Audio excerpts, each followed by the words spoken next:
Hello chapati, क्या हालचाल। मेरा नाम है शिवम। स्वागत करता हूँ आप सभी का हमारे प्यारे से चैनल में जिसका नाम है Physics Cafe. I am a physics educator जो पिछले 10 सालों से इस फील्ड में पढ़ा रहा है और हर साल बहुत से बच्चों के मन में सवाल आता है, सर फिजिक्स में मार्क्स नहीं आते हैं, केमिस्ट्री बायो में फिर भी स्कोर आता है, बट फिजिक्स में स्कोर करने में थोड़ी सी प्रॉब्लम होती है। कुछ टिप्स बता दो, कोई तरीका बता दो, कोई ऐसे पॉइंट्स बता दो जिनका हम ध्यान रखें और हमारे मार्क्स इंप्रूव हो जाए। तो मैंने सोचा क्यों जिन बच्चों को पढ़ा रहे हैं सिर्फ उन्हीं को बताया जाए, क्यों ना अपनी यूट्यूब फैमिली के साथ ये सारी इंपॉर्टेंट चीजें शेयर करें, जो विजडम है आपको दी जाए।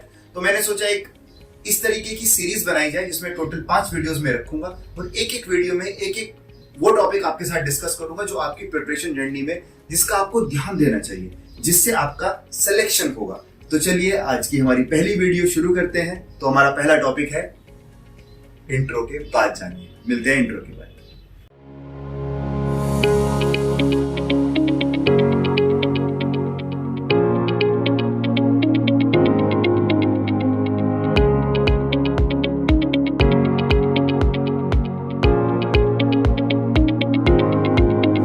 टोटल 5 जो पॉइंट्स मैं डिस्कस करने वाला हूँ सीरीज के अंदर, उसमें सबसे पहला पॉइंट जो है वो है अंडरस्टैंडिंग योर सिलेबस।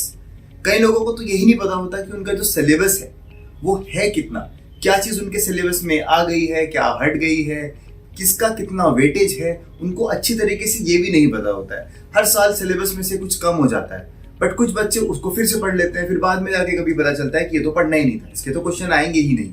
तो सबसे पहले हमको ये समझना पड़ेगा कि हमारा सिलेबस है कितना। उसके लिए आपको क्या करना चाहिए, तो जाइए एनटी की ऑफिशियल वेबसाइट पे और वहां से जाके अपना सिलेबस डाउनलोड करिए और एक्चुअल में हर एक चैप्टर के अंदर कितने कितने टॉपिक्स मेंशन हैं उनके हिसाब से पढ़ाई करिए।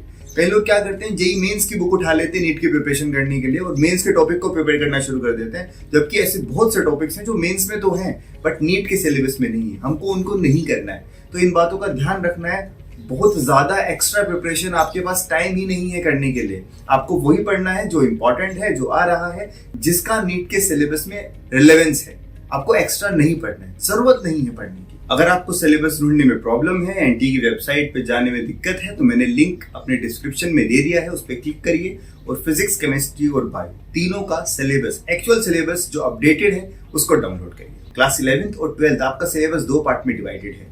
क्लास 11th की वेटेज अराउंड 45 to 50%, 45 मान सकते हैं, और क्लास 12th की 50 to 55 आप मान सकते हैं। ज्यादातर ऐसा देखा गया कि 11th का थोड़ा सा कम, 12th का थोड़ा सा ज्यादा, 5% का प्लस माइनस रहता है।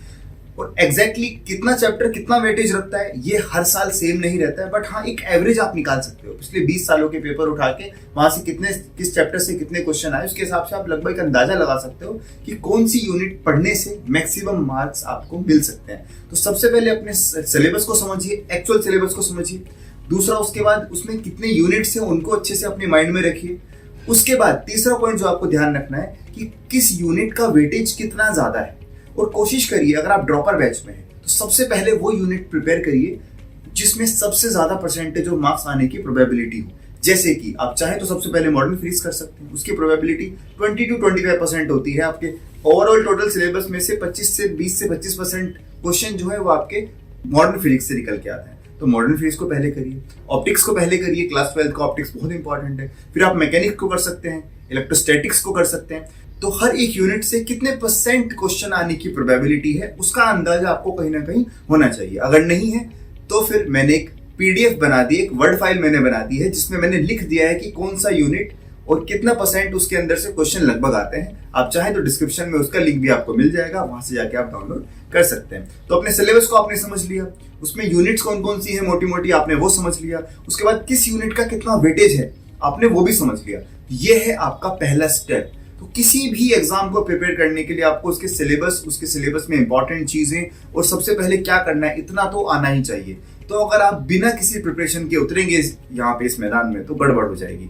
तो पहला पॉइंट यही था कि अपने सिलेबस को अच्छे से समझेंगे। तो इसके लिए आप बड़ा अच्छा काम कर सकते हैं, पीडीएफ डाउनलोड करिए, उसका प्रिंट आउट निकालिए और अपनी प्रिपरेशन की जर्नी के दौरान जो जो आपके टॉपिक कवर होते चले उनको आप क्रॉस करते चलिए, हाईलाइट करते चलिए, ताकि आपको एक फील गुड मोटिवेशन भी रहता है, एक पॉजिटिविटी भी रहती है कि अच्छा टोटल इतना सिलेबस दिख रहा है, इसमें से इतना सिलेबस मेरा कंप्लीट हो गया है। तो जब आप एग्जाम देने बैठेंगे तो आपको पता होगा कि कितना % सिलेबस हो चुका है, तो कितने मार्क्स आप एक्सपेक्ट कर सकते हैं अगर आप एक फुल सिलेबस टेस्ट अटेम्प्ट करना चाहते हैं। तो तो अपने सिलेबस को समझना बहुत जरूरी है। यही था हमारा पहला पॉइंट। अगला पॉइंट हम नेक्स्ट वीडियो में कवर करेंगे। बाकी सारे रिसोर्सेज आपको अपने डिस्क्रिप्शन बॉक्स में मिल जाएंगे, वहां पे जाइए, क्लिक करिए और डाउनलोड करिए। थैंक यू सो मच, मिलते हैं हमारी अगली वीडियो में। रुको रुको रुको रुको, देख लिया पूरा वीडियो? सब समझ आया? नहीं आया तो कमेंट्स में लिखो कि नहीं समझ आया, और क्या समझ नहीं आया वो बताओ, मैं बताता हूँ कैसे समझ में आएगा। और अगर समझ में आ गया है तो भी कमेंट्स में लिखो, क्या लिखना है? थैंक यू सर, समझ आ गया है, ताकि मैं अगली वीडियो जल्दी से जल्दी डालूँ। ओके, चलो फिर मिलते हैं, बाय बाय।